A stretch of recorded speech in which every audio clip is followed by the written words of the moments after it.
Hello, everybody. This is Gerald Salenti, and it's Wednesday, March 20th, 2024. And we have with us a man of men, someone that speaks about, loves, cares, understands the what was called the Bill of Rights in the Constitution has been robbed from us. Former Supreme Court Judge, Judge Andrew Napolitano. Thanks for being here today, Judge. And it seems like every week, we're talking about the loss of freedom. Yeah. Freedom of speech. Like every week, and Gerald, it's a pleasure to be with you, my dear friend, no matter what we're discussing. It seems like every week there's more and more evidence that the Bill of Rights is a bill of government privileges, whereby the government will turn on the spigot of liberty and turn off the spigot of liberty when it wants to. And it's now in its favorite phase, which is turning off the spigot of liberty. And in this case, it's the freedom of speech. Again, if you don't believe what the government says, then you believe in misinformation. Judge, you have an article here. Matter of fact, this was going to be the cover of our Trends Journal, but we didn't use it this week because of what had happened to me. And it was about TikTok. And you have an article here about TikTok. And you said, can Congress ban TikTok? You begin by saying, you make this quote, Congress shall make no law abridging the freedom of speech, First Amendment of the Constitution. When James Madison set about to draft the Bill of Rights, the first 10 amendments to the U.S. Constitution, he was articulating what lawyers and philosophers and judges call, quote, negative rights. A positive right grants a privilege, like a driver's license. A negative right restrains the government from interfering with pre-existing right. In order to emphasize his view that the freedom of speech pre-existed the government, Madison insisted that the word "the" precede freedom of speech in the First Amendment. If the freedom of speech preceded the government, where did it come from?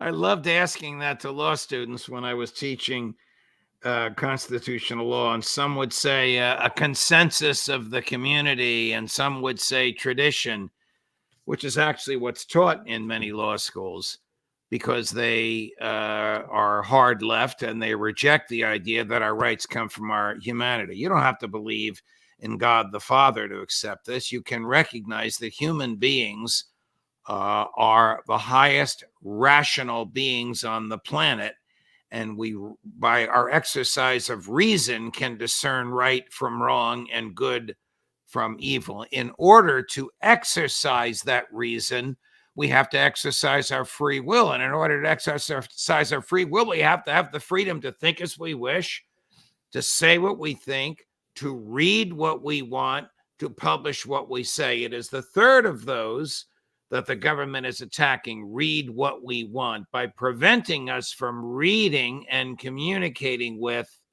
TikTok. I don't use TikTok. I'm going to guess you don't use it. It's mainly used by young people. But this is the government doing the bidding of big tech that wants TikTok gone as a competitor, or the government doing the bidding of certain ideological groups that are afraid of the freedom of ideas articulated on TikTok, like the Israeli government is slaughtering Palestinians and committing genocide, which is why major Jewish lobbying groups want TikTok out of the way. What you're saying, it's mind-boggling in the sense that have we lost our freedom right in front of everybody's eyes? And all you have to go back to, how blatant it was with the COVID war. If you don't believe what little clowns are saying, health experts that are little government whores, little bureaucrats, then you have no right to think for yourself. If you don't get that jab, no job. If you're against the vaccination, you believe in misinformation. You don't believe in the drug dealers that morons and imbeciles call Big Pharma. How dare you not believe the drug dealers? They only made how many hundreds of billions of dollars from this thing? Oh, by the way, that we funded to make happen? You know, it's even worse than that, Gerald. Earlier this week in the Supreme Court, where the issue of whether the government can use a carrot or a stick to influence what big tech is saying, the government actually said to the court, it is necessary for the government to enter the marketplace of ideas in order to stamp out misinformation. Stated differently, the government wants to enter the marketplace of ideas in order to crush those ideas it hates and fears, those ideas which contradict its own orthodoxy. The whole purpose of the First Amendment, the very reason we have a First Amendment, is so that the government won't and can't do that. And here they are telling the court they should be able to do it. And you use the word the government. A bunch of little freaky clowns in front of everybody's eyes to see. The government. Who, little Lindsey Graham, Chucky Schumer, Mitch McConnell, Biden? Look at the freak show. The government. A bunch of clowns telling us what to do, what to think, and what to believe. Right. The government. That's a cover-up. It's a clown show. You know, the Ringling Brothers and Barnum and Bailey Circus, remember when we were kids? It went out of business. You don't have to pay to see the freaks anymore. All you got to do is turn on the TV.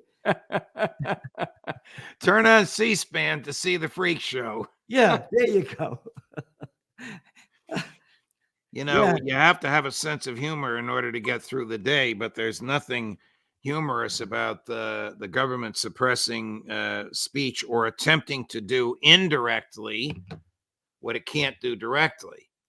Indirectly, it is getting the bulletin boards on which we post our ideas, big tech, to advance the speech it likes and suppress the speech it hates, because it can't do it directly. And I'm sorry to tell you, it seems like the court's going to go along with this.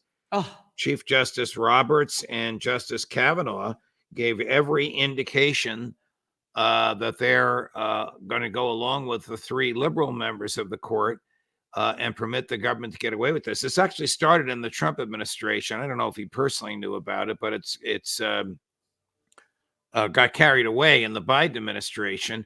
And emails demonstrate this. Emails between the Department of Homeland Security and various general counsels at big tech demanding that certain information be taken down, or demanding that certain information be pushed to the top via their algorithms. This is very, very, very dangerous. If this becomes, if the court allows this to happen, it'll be two major blows to the freedom of speech. One, allowing the government to do indirectly what it can't do directly, and two, taking out of the marketplace of ideas a venue that's used by 150 million people, half the country, mainly young people, because the government doesn't like its ideas. What doesn't the government like about its ideas? Well, the government says TikTok spies on you. Oh, really? Who are the biggest spies in the United States of America? Who captures every keystroke on every mobile device and every desktop? The federal government itself. Who told the Supreme Court they have to be able to influence the marketplace of ideas in order to prevent disinformation? The federal government itself. The government is far worse, far more effective, far more destructive of free speech than the owners of TikTok could possibly ever hope to be. You know, you're right here. In his dystopian novel, 1984, George Orwell analyzed the totalitarian mind and recognized the need that totalitarians have for fear and hatred. They know that when folks are afraid, they will bargain away the reality of liberty for the illusion of safety.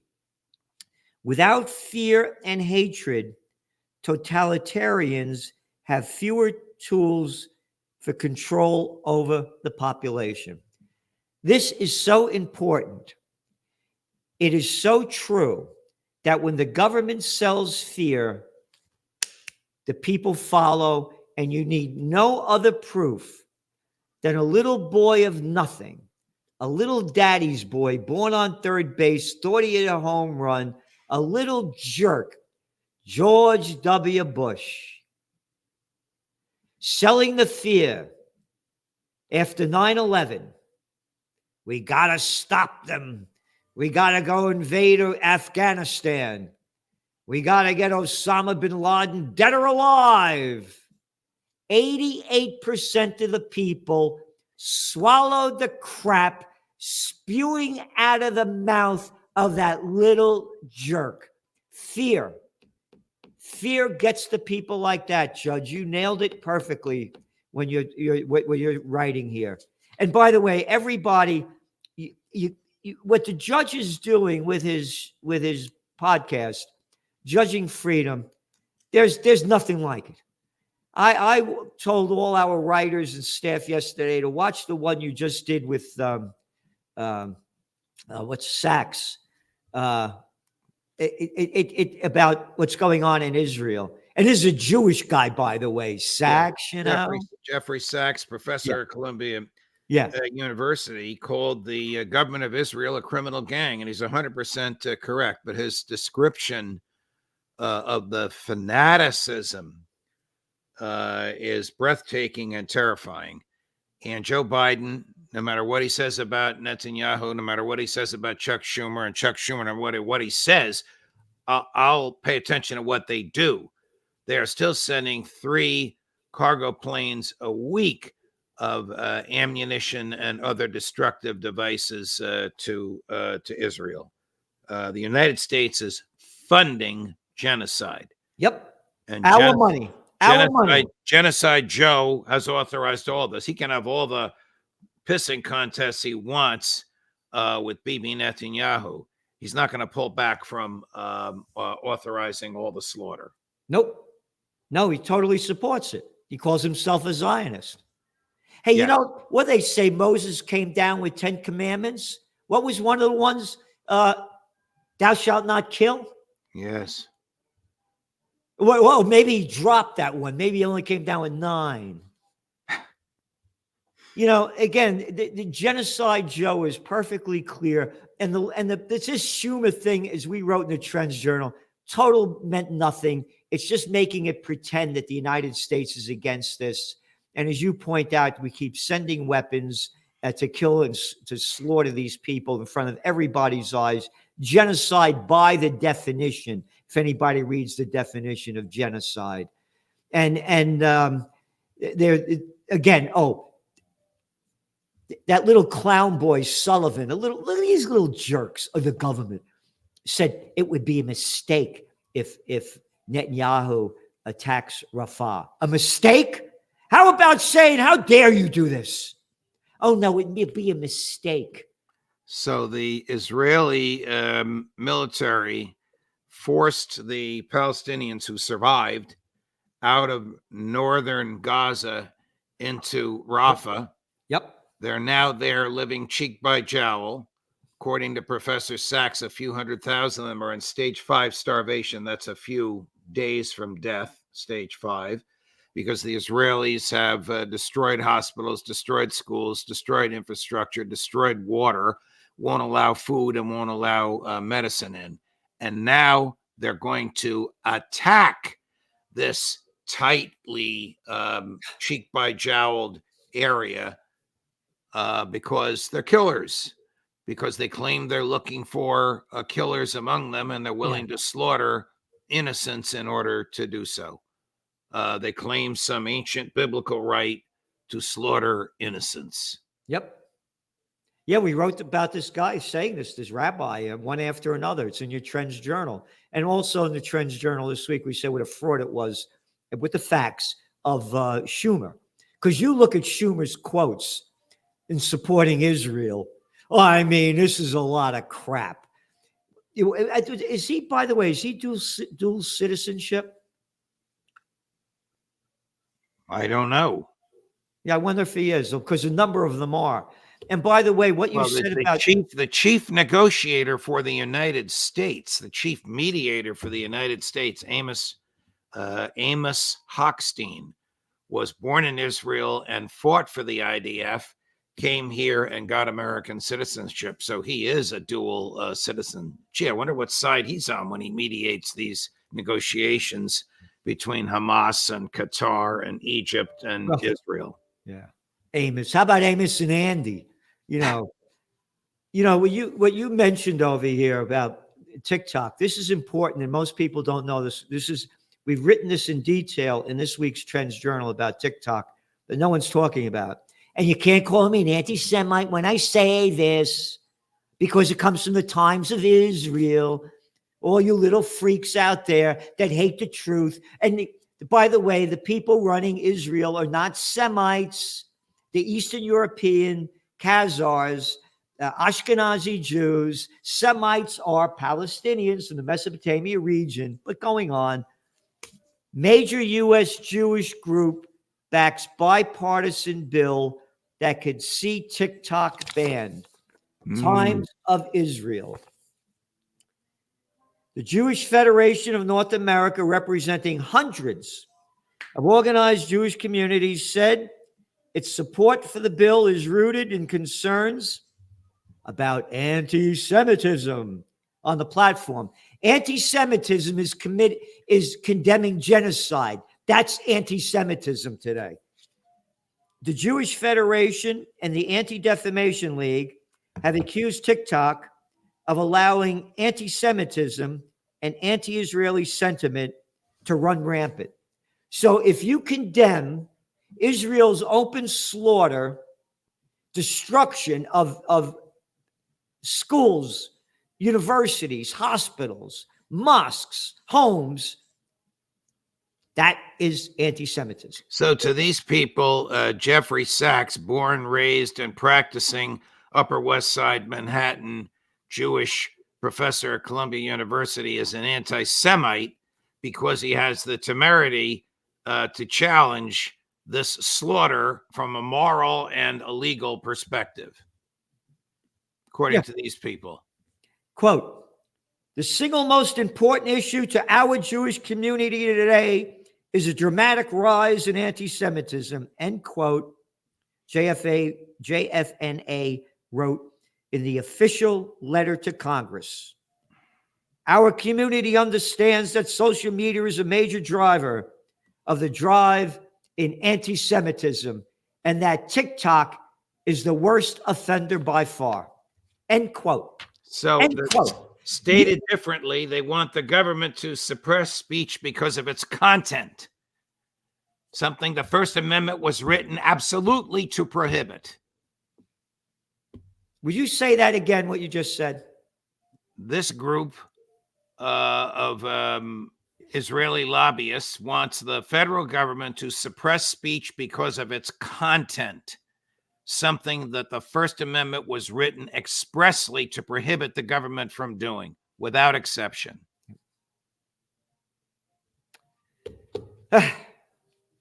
Again, everybody go to Judging Freedom. You got to go to this site with the people he has on, the things that they're saying, real men and women, not the little cowards that are on the mainstream media, people that believe in what America used to be and what our founding fathers fought for, that we've lost right in front of our eyes. And Judge, I have to tell you, I've been forecasting trends for 44 years. As you well know, I have best-selling books, Trends 2000, Trend Tracking. World War III, I said, began 2 days before the Russian invasion of Ukraine. From COVID war to Ukraine war to World War. World War III has begun. You're seeing what's going on now. The French are admitting that they're sending troops into Ukraine. So officially, they're at war with Russia. World War III has begun. The people have no idea how this thing is escalating. If we don't have peace, it's going to be hell on earth. The French don't even realize that the Russians could take out Paris like that. Don't provoke them. Don't use French troops and French artillery to attack Russians. This has nothing to do with French national security, but Macron is in another world. Again, they remember what I say, when all else fails, they take you to war. Yes. Macron's ratings are in the toilet. Netanyahu's ratings are in the toilet. Biden is in the toilet. Because all he spews out is crap. And again, it's all failing. When all else fails, they take you to war. People better unite for peace. You know, this Easter time is coming. So for all the Christians and the people that believe, you know, I'm a warrior for the Prince of Peace. So please do what you can do and help us and support Occupy Peace. Judge, thanks so much for all that you do. And we'll see you next week. Thank you, Gerald. All the best. God bless you, my friend.